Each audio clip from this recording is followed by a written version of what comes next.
अष्टावक्र जी कहते हैं कि हे पुत्र, विश्व के लय होने की इच्छा जिस विद्वान को होती नहीं है और विश्व के स्थिर रहने में जिसको द्वेष नहीं है, अर्थात प्रपंच रहे अथवा नष्ट हो जाए और जो अपने को ही विश्व का साक्षी अधिष्ठान समझकर स्थित है, वही विद्वान कृतकृत्य है, धन्य है, पूजने योग्य है।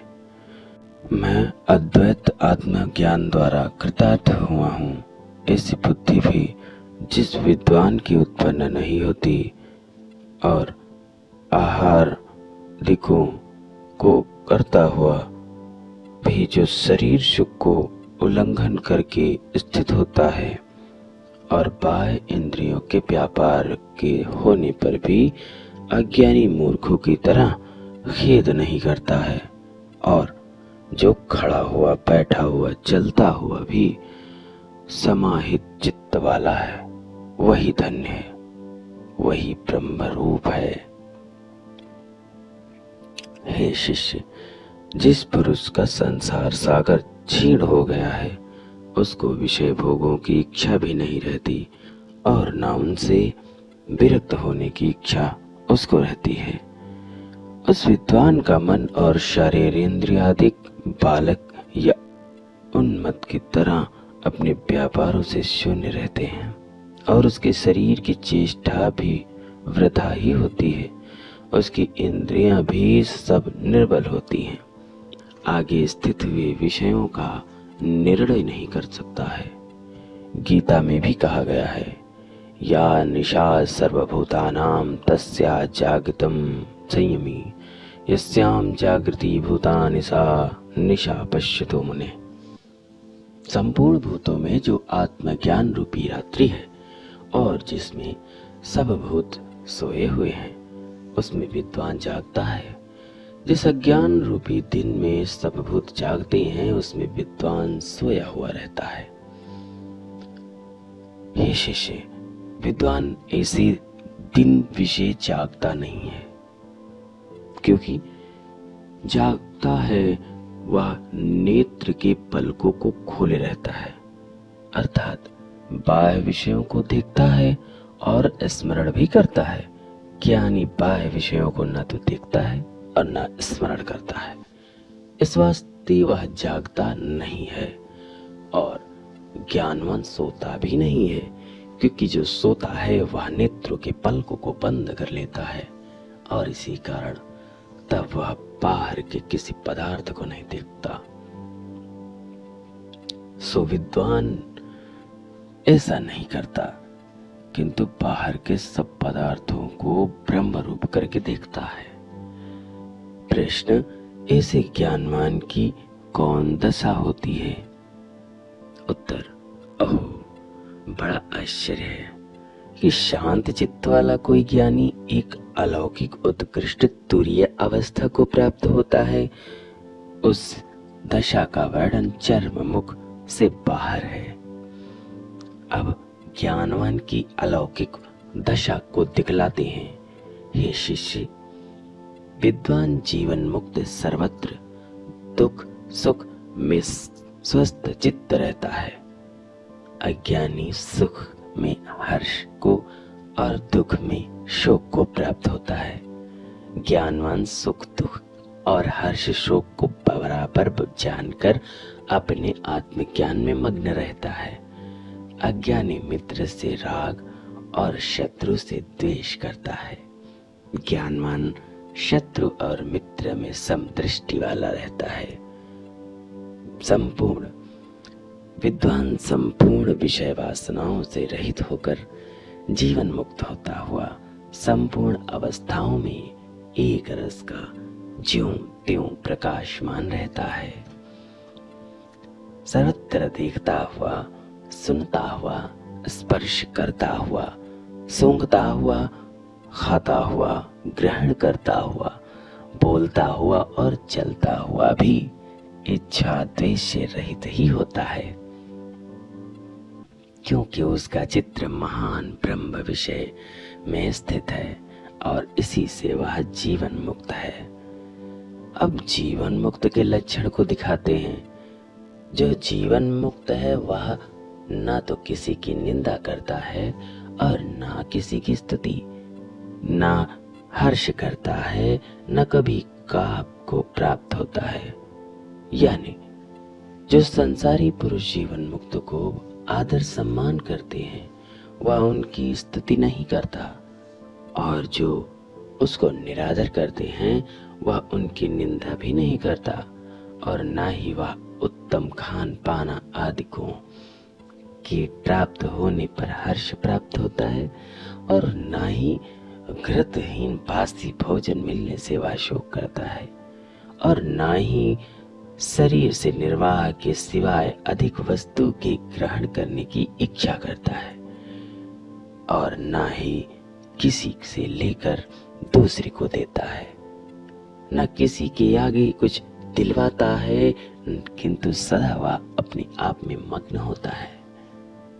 इसमें कबीर ने एक जगह पर कहा है कि साईं इतना दीजिए जामे कुटुंब समाए, मैं भी भूखा न रहूं साधु न भूखा जाए। इसमें अधिक पाने की लालसा नहीं है।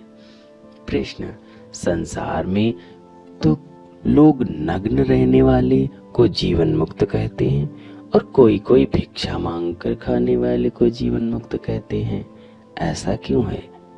उत्तर, संसारी लोग सकामी होते हैं। जो सकामी होते हैं उनको नहीं मालूम कि कौन ज्ञानी है और कौन अज्ञानी है, और उनको सत्य असत्य का विवेक भी नहीं होता है। वे दंभ में फंसे रहते हैं। जो हठ से वस्त्रों को त्याग कर मान के रास्ते नंगे निकलते हैं और शिष्यों के कान फूंकते हैं, एक से द्रव्य लेकर दूसरे को देते हैं, या नाम के वास्ते मीठादिकों को बनाते हैं, जीवन मुक्त कदापि नहीं हो सकती। वे भी चेले की तरह सकामी हैं। उनके चेलों में स्त्री पुत्र आदिकों की कामना भरी है। उनके कल्याण के लिए वे चेले नंगों को गुरु बनाकर उनकी सेवा करते हैं। जिस महात्मा का चित्त विषय भोग में है वह अवश्य नरक को प्राप्त होगा, चाहे वह कितना ही नंगा रहे और कितना ही पाखंड करे। दृष्टांत, एक महात्मा एक राजा के मंदिर में बहुत समय तक रहे। एक दिन वे मर गए। उसी दिन राजा भी मर गया। उस नगर के बाहर जंगल में एक तपस्वी योगी रहते थे। एक आदमी उनके पास बैठा था। तपस्वी कुछ सोचकर हंसने लगे। तब उस आदमी ने पूछा कि महाराज, बिना प्रयोजन आज आप क्यों हंसते हो? उन्होंने कहा कि हम बिना प्रयोजन नहीं हंसते हैं, किंतु राजा के पास जो महात्मा रहते थे वे मर गए हैं, और राजा भी मर गया है, और राजा स्वर्ग में गया है और महात्मा नरक में गए हैं, क्योंकि राजा का मन महात्मा की तरह रहता था। इसी वास्ते वह स्वर्ग गया।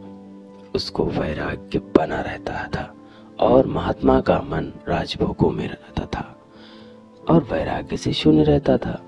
इसी वास्ते को वे नरक गए हैं। अनुराग अर्थात प्रीति के सहित स्त्री को देखकर जिसका मन कामातुर नहीं होता, और मृत्यु को समीप देखकर जिसका मन भय को प्राप्त नहीं होता, किंतु अपने आत्मानंद में आनंद रहता है, वही जीवन मुक्त है। जिसका चित्त सुख दुख में सम रहता है, अर्थात शरीर को अति सुख देने से जो हर्ष को प्राप्त नहीं होता है, और शरीर को खेद होने से जो शोक को नहीं प्राप्त होता है, और संपदा होने पर भी जिसको हर्ष नहीं होता, और विपदा आने पर भी जिसको शोक नहीं होता है, वही जीवन मुक्त है।